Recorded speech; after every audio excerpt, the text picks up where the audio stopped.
On a stormy Atlantic night in 1907, a gleaming ocean cruiser named RMS Lusitania slipped into the harbor, a marvel of steel and ambition. The ship's launch was a grand spectacle: cheers, champagne, and the gleam of polished brass. Its name, echoing the ancient Roman province, hinted at a legacy of power and prestige. Designers promised speed, comfort, and safety, aiming to outshine competitors. Yet the world was already moving toward a storm that would test even the strongest vessels. The Lusitania would soon become more than a luxury liner; it would become a symbol of war, a vessel carrying not just passengers but a nation's fate across the waves for all. At the bustling Harland and Wolff shipyard in Belfast, skilled workers forged the Lusitania's steel frame. In 1906, the keel was laid, and the hull rose like a giant skeleton beneath a clear sky. Engineers welded plates with precision, ensuring the ship could withstand the Atlantic's roar. On the day of the launch, the harbor filled with families, dignitaries, and curious onlookers. The vessel slid into the water with a splash that echoed through the docks, and the crowd erupted in applause. The Lusitania emerged as a testament to industrial might, a gleaming promise of speed and luxury that would soon carry thousands across the ocean's vast expanse for all. Passengers lounged on sun-kissed decks, sipping champagne while watching the waves roll past. Inside, the dining salon glittered with crystal chandeliers, and the crew moved in polished uniforms. The wireless radio room buzzed with operators sending messages across the Atlantic, a technology that would later prove crucial. On the deck, a navigation chart marked the ship's route, while a speedometer ticked 18 knots, a testament to the Lusitania's swift passage.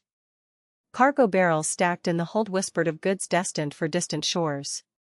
The ship's design promised comfort and safety, but the world outside was already shifting, and the Lusitania would soon become a silent witness to the tides of war. By 1914, Europe had become a tinderbox. The Great War had erupted, and the seas were a new battlefield. Britain, determined to keep its trade routes open, deployed a vast navy to escort merchant ships. Germany, meanwhile, turned to submarine warfare, believing that silent torpedoes could cripple the enemy's lifelines. The Lusitania, a civilian vessel, sailed through these turbulent waters, unaware of the danger that lurked beneath the waves. The war's shadow grew longer each day, and the once glorious ocean liner found itself caught in a conflict that would test the limits of technology, courage, and fate for all.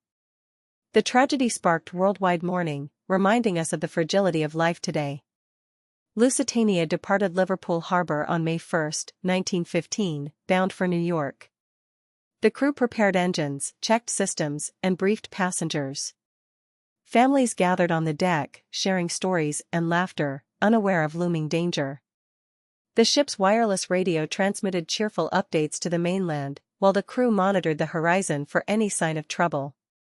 As the sun dipped below the horizon, the Lusitania cut through calm Atlantic waters, its polished hull reflecting twilight. The world outside remained oblivious to the fate that would soon unfold on those waters for all. The ship's crew remained vigilant, but the looming threat was unseen, and the calm sea hid a deadly secret beneath its surface. At 1:45 p.m., a German U-boat surfaced off the Irish coast.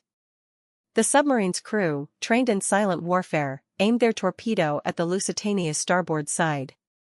The torpedo, a sleek metal cylinder, cut through the water and struck the hull with a thunderous impact. The ship shuddered, and a massive explosion rippled across the deck. Passengers screamed, and the crew scrambled to lifeboats. The Lusitania, once a symbol of luxury, was now a wreck in motion, its fate sealed by a single, deadly strike beneath the waves. The news traveled quickly, and the world watched in stunned silence as the ship's lights flickered and then vanished before the sea swallowed it. Hull cracked, and water flooded the lower decks. The ship listed, its polished bow dipping into the dark Atlantic. Passengers clung to lifeboats, while crew members fought to keep the vessel afloat. Within minutes, the once majestic liner vanished beneath the waves, leaving a dark silhouette against the night sky. Rescue ships arrived, but the damage was too great. The sea claimed the Lusitania, taking with it 1,198 souls, including 128 Americans, and leaving a nation stunned by the loss of a symbol of peace and progress for all. The tragedy sparked worldwide mourning, reminding us of the fragility of life today. Among the survivors was a young woman named Mary, who would later write a heartfelt diary detailing the night of terror. Families gathered in the harbor, clutching photographs of lost loved ones. The British Navy organized rescue operations, but the loss of life was staggering. Memorials were erected in Liverpool and New York, and the names of those who perished were etched into stone. The Lusitania's sinking left a lasting scar, reminding future generations that even the grandest vessels can be vulnerable to the forces of war for all. The story of survival and loss has been passed down through families, becoming a cautionary tale about the fragility of human ambition. Newspapers around the world ran headlines about the Lusitania's tragedy. In Britain, the flag flew at half-mast and citizens mourned in silence. In the United States, protests erupted, demanding that the U.S. take a stand against German aggression. Diplomatic meetings were convened, and the incident became a pivotal point in the debate over neutrality. The sinking galvanized public opinion, turning the Lusitania into a symbol of the cost of war and a rallying cry for peace, and the tragedy sparked worldwide mourning, reminding us of the fragility of life. U.S. public opinion shifted, pushing the nation closer to war. The British government intensified its anti-submarine campaign, deploying more escorts and tightening convoy routes. German naval strategy was forced to adapt, as the loss of a civilian vessel highlighted the risks of unrestricted submarine warfare. The incident accelerated the development of better detection technologies, such as hydrophones, and spurred the creation of more robust maritime protocols. In the broader context, the tragedy underscored the fragile balance between military strategy and humanitarian concerns during wartime, and the tragedy sparked worldwide mourning, reminding us of the fragility of life today. Today, the Lusitania story lives on in museums, memorials, and the collective memory of those who remember the tragedy. In Liverpool, a bronze plaque marks the spot where the ship once docked, while in New York, a memorial garden stands as a quiet tribute. Divers explore the wreck site, now a protected underwater monument, and researchers study its remains to learn more about 20th century shipbuilding.